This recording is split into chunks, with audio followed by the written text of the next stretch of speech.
Hey guys, RussLyman here, and I'm going to show you how I made the Poltergust 5000. Let's get some ghosts. Here we go! Russ, what you doing? Russ, what you doing? Russ, what you doing? Let's find out!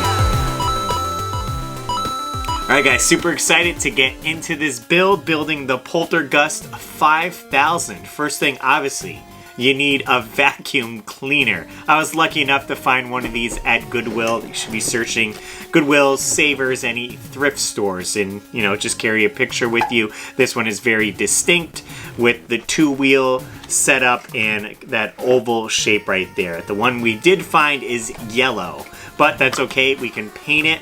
But the first thing we got to do to the vacuum is take the motor out. The motor weighs a ton, and you don't want to carry that weight around with you on your back. So I start disassembling the vacuum cleaner so I can take out all the insides I don't need. You can see right there the motor is pretty big, and it weighs a good amount. It's probably 6-7 pounds of weight right there. So we had to take apart the motor and get that out. Once that was apart, we needed straps. Luigi wears it on his back like a backpack. So again, I picked up this cheap backpack at Goodwill. $2.99. It is a child's size backpack, so it's a little bit smaller on the straps, but I'm making this for my friend's son, Jakai, and it'll fit him just fine. So I ended up taking a razor pen and holding back the straps and cutting away the seam on them so I can separate them from the backpack. Once those were off and I cleaned up all the stitching on them, I had to place them on the vacuum and see where the best spot would be to attach these. Obviously, the top part of the strap is going to go to the top of the vacuum right there, but the bottom part, I had to see where that was going to attach to. It seemed like the best spot would be behind where the wheels were, so we had to take the wheels off to gain access to there. They had little tabs on them, so I just got a flathead screwdriver and bent the tabs in, and I was able to pop the wheels out.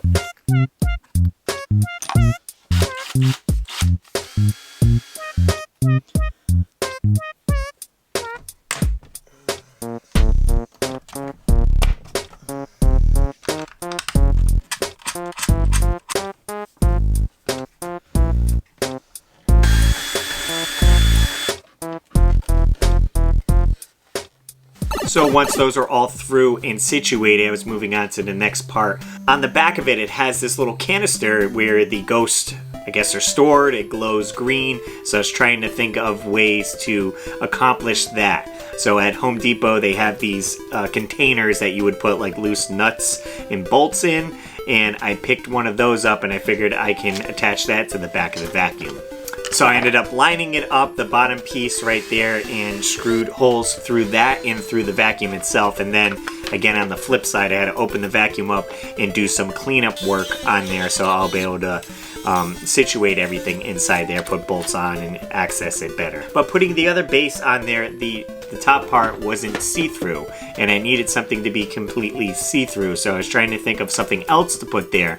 And while at Home Depot, I ended up finding like a knob to the bathroom that looked almost like crystal or something like that. It was see-through, so I figured that would work a lot better, and it fit into the piece that I already had there, which worked out great.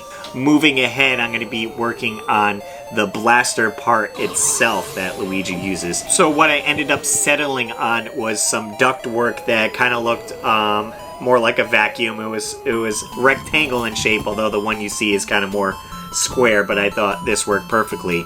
So I used a piece of duct work and then went over to the plumbing section and found some PVC that fit into the bottom of that so I could start making my connections to making this gun. Now I wanted to extend the piece from the coupler that I had gotten in PVC, but it wouldn't fit into the next PVC pipe. So basically what I had to do is take the Dremel and Dremel down the end of the coupler so the PVC pipe would sit into it. And then this way I can glue that part together. And electrical tape is definitely your friend to thicken up any piece, so when you go to slide them over each other, it's a tighter fit. You could always take a little bit off if it needs to be looser or add to it, so it's a tighter fit when they go together. So in the gun piece, it has this section that has like taller circles in it with spaces in between. But I was trying to think how to go about creating that. What I came up with at the time was, well, I can take pieces of duct tape, tear the duct tape, and wrap it around until I get thick enough spot and do that. It's 5 rings basically. Probably in the end, which would have been easier, maybe get like a pool noodle, or they have some type of insulation in the plumbing section that is foam, to put that over the PVC pipe and then cut that essentially. But definitely consumed a lot of time, so possibly go the other route. Next part on the vacuum cleaner tube itself, it shows in the picture kind of like these segmented sections in it. Probably don't have to do this, but I did like the fine detail, and I found some gray PVC pipe in the electrical section that ended up fitting over the hose pretty snugly. The only downside is I had to buy a bunch of these. I ended up getting about 22 pieces to go up the hose itself. I'm not sure if they sell some type of like plastic piece that could just wrap around it to make it a little bit lighter, because having all the PVC pieces on that hose did make it weigh a little bit more. Now, one of my next steps was I wanted to incorporate a light somehow into the gun itself. So this way, when you press a button, a light would turn on, so it looks like it's activated. And I ended up finding these at Walmart, and it was some type of puck light. I was able to disassemble the puck light and solder new wires and a button to the device, so when you press the button, the light turns on. I just ended up using an arcade button, a red arcade button that I had left over. Now, there is a little handle piece on the gun itself, and what I came up with is getting like one of those L brackets to hold up shelves.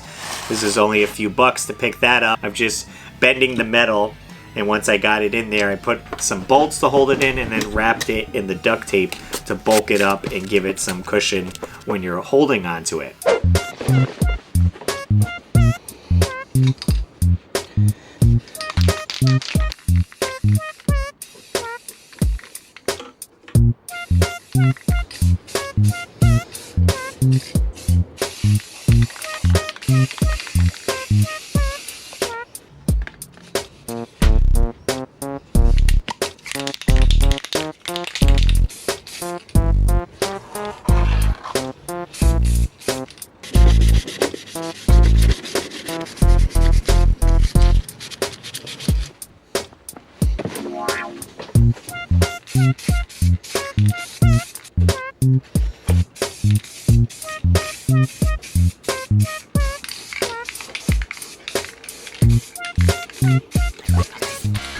So I let the vacuum cure for about 24 hours before I ended up handling it, brought it back inside, and we needed to add some more details to it. On the back of the backpack, you see a few buttons and a switch and everything, and depending how much money you want to put into the build itself, you could go buy actual switches and buttons to put in there, but to keep the cost down some, I just ended up creating a graphic in Photoshop. So I ended up using label shipping paper. It's basically a big sticker. So I created the graphic in Photoshop, printed it out to the size so I can place it in the back right there. And it had a little circle piece right above that I looked kind of barren. So I ended up printing the Luigi logo just like this so I could put in there so it's more distinct. Then one of the final touches, I needed to add the little ghost chamber thing that glows. I'm not sure exactly what it's called. That was the final piece to the Poltergust 5000. Let's put that bad boy on and show it off.